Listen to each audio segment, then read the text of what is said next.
On the menu today, I'm going to show you how to make this end of the season blackberry cobbler that has a tender spiced brown butter cobbler topping that is loaded with caramelized flavor notes and makes this dish very special. Ingredients are in my description as always, so without further ado, let's get into this recipe.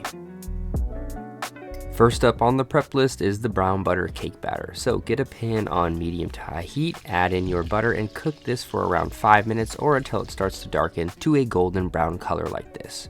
Remove it from the heat and pour it into a mixing bowl. Add in the all-purpose flour, brown sugar, ground cinnamon, ground nutmeg, Greek yogurt, and milk. Give it a good whisk. Make sure to not forget the baking powder like I almost did, and continue to whisk until it's a smooth batter, then set it in the fridge.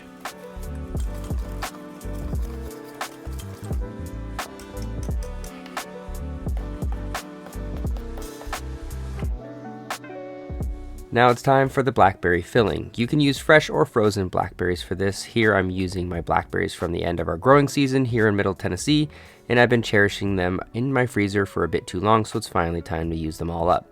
Nonetheless, mix the blackberries with the cornstarch, sugar, and a bit of fresh vanilla until thoroughly coated.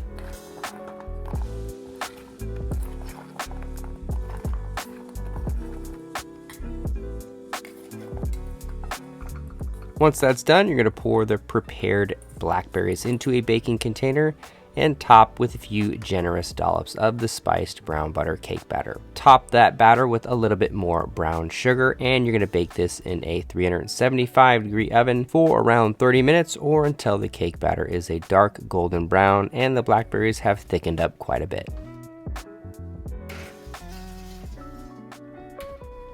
While that's baking in the oven, you can prepare a simple chantilly cream. I prefer using brown sugar for my whipped creams because it adds an element of caramel flavor, but regular sugar works fine as well. Add in some fresh vanilla and whip it up to about the soft peak stage for good dolloping. Once it's finished, set it in the fridge.